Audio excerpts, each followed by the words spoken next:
There is a fear that never raises its voice. It does not arrive with a racing heart or a sharp intake of breath.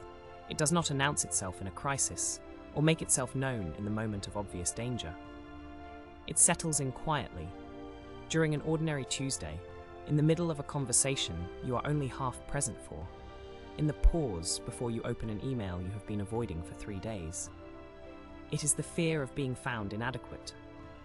The fear that the life you are building is somehow wrong. The fear that the ground beneath your choices is less solid than it appears. This is the quiet panic no one sees.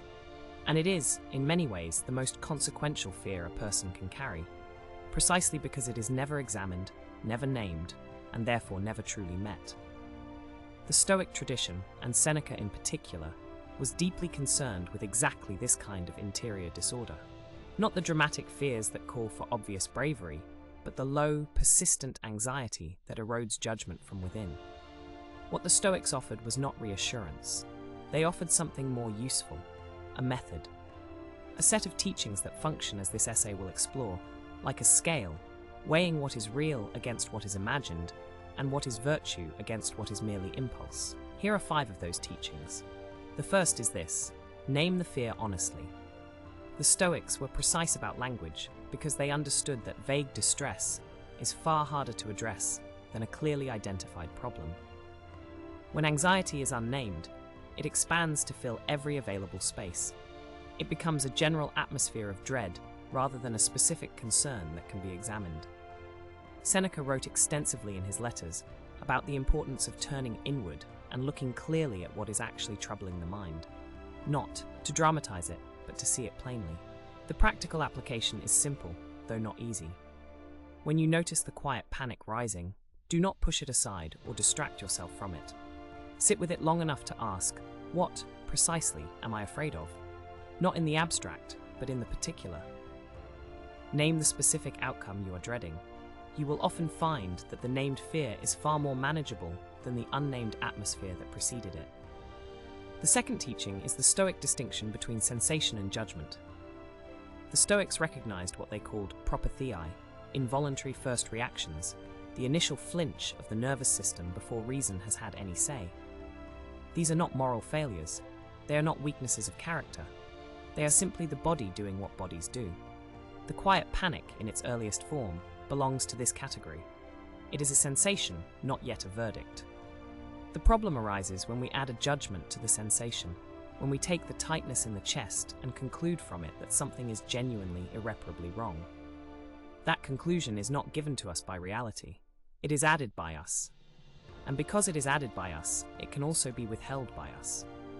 The Stoic discipline of assent, synchrothesis, is precisely this: the practice of pausing between sensation and conclusion, and asking whether the conclusion is actually warranted. The third teaching concerns the cardinal virtues as a working scale. The Stoics identified 4 cardinal virtues: practical wisdom, courage, justice, and temperance. These were not ideals to be admired from a distance. They were tools, a set of internal measures against which any impulse or decision could be weighed. When quiet panic takes hold, it tends to push us toward one of 2 extremes. Either paralysis, in which we do nothing and hope the fear subsides, or recklessness, in which we act impulsively, simply to escape the discomfort of uncertainty. The scale of virtue offers a third path. Practical wisdom asks, what is actually true here, and what response does the situation genuinely require? Courage asks, am I avoiding this because it is genuinely unwise, or because I am afraid?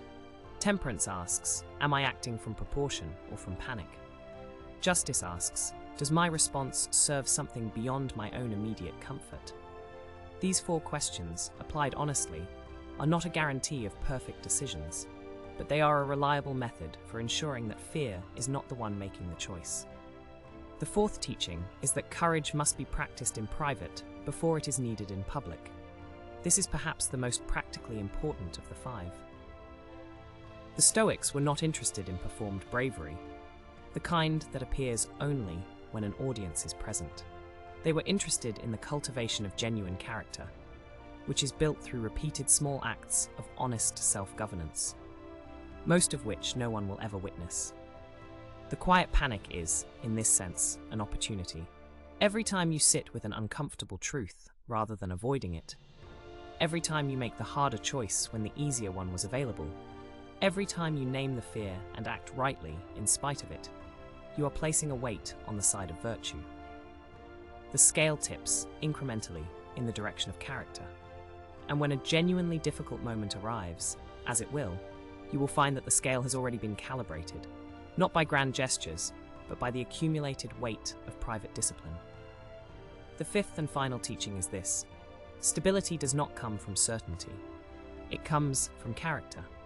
This is the deepest Stoic insight on the subject of quiet panic, and it is the one most directly opposed to the way most people instinctively seek relief. When we are afraid, we reach for certainty.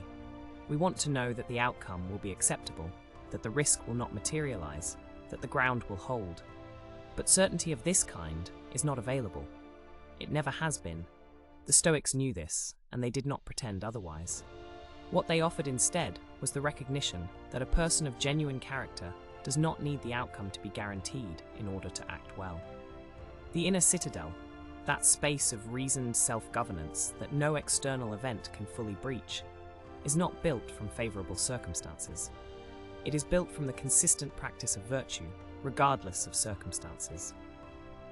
The quiet panic loses its power not when the uncertainty disappears, but when you discover that you can bear the uncertainty without being governed by it. That is the Stoic answer to the fear no one sees. Not the elimination of fear, but the cultivation of something stronger than fear, something that holds its ground precisely because it was never dependent on the ground being safe.